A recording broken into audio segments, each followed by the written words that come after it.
feel so good about the New York Jets. It's unbelievable. It's kind of crazy how quickly things can change where I remember when the Jamal Adams trade happened last year, and I was like, this is a nightmare. This is the worst team in football. And they had a horrible year.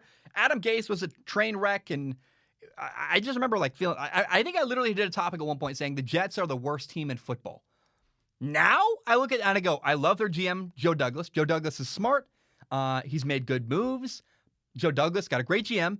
You got a awesome head coach. I think of the head coaches that were hired this offseason, Robert Saleh is my favorite. He's a great leader. Players love him. They fight hard for him. Go watch the San Francisco 49ers defense at the end of last year. Their season is lost. The players have nothing really to fight for, and they're still fighting incredibly hard. Every single play, they fight hard for their coach. And I know they're financially incentivized, but he's a good leader. And unlike Adam Gase, Robert Saleh is a grown-up. Go listen to the way the dude talks. Go read some of his interviews. The words he chooses, the way he conducts himself is very mature. It's what you need from a coach. Unlike the crazy eyes guy, looked all something up on his introductory press conference a couple years ago with Adam Gase. I really like Robert Saleh. He presents very well. He knows his stuff as well. He's very good schematically. He's got great game planning. Robert Saleh, I feel great about as a head coach. And then the trump card here, the Jets have the number 2 overall pick. So you have coach, GM, and this draft pick is super valuable as an asset. The Jets can get almost anything they want.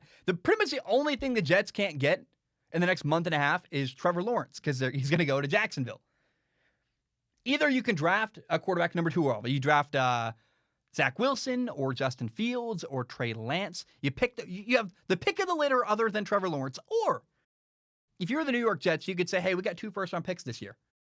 We got the one from Seattle in the Jamal Adams trade. We also got our own number 2 overall pick. And what we're going to do, hey, Houston, we will give you a couple first-round picks for Deshaun Watson. And then you can use that number 2 overall pick to draft whatever quarterback you want. We'll take Deshaun Watson. Or maybe they could try to make a trade for Russell Wilson. And they make the same pitch. Say, hey, you can use the number 2 overall pick to get yourself a quarterback. We'll take Russell Wilson off your hands. The Jets have so many options. They've got a great head coach. They got a good GM. The sky is blue in New York. I am so excited for the Jets. Pretty crazy how a couple months ago they were a joke. And today I look at New York and I go, I'd want to be there. I'd want to play for Robert Saleh. They're going to have a quarterback. That's awesome. I've got a ton of hope that things are going to work. And I haven't felt that way about the New York Jets in a long time. So you Jets fans out there, I don't know if it's going to last. Hope is very fickle. Sometimes hope disappears instantly. Maybe you make a terrible move in the draft. You draft like a tight end, number 2 overall. You squander your opportunity. I don't know. But I'm telling you, this moment in time, the Jets have every reason, Jets fans have every reason to feel hopeful. That's very, very cool. It's a rare feeling when you look at your team and you go, you know what? Things are looking up. And I know New York fans are very negative, so they're probably like, screw you and your hope. It's gonna fail. But I'm telling you, the New York Jets have things working out pretty well right now. Coach, GM, number 2 overall pick. I don't know how you fail. I don't know how you don't make this turn into something very, very good for the New York Jets moving forward.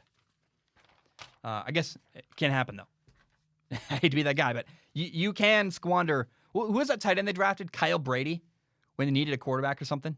There was some draft a long time ago where the Jets just totally botched it. And you're like, oh, my.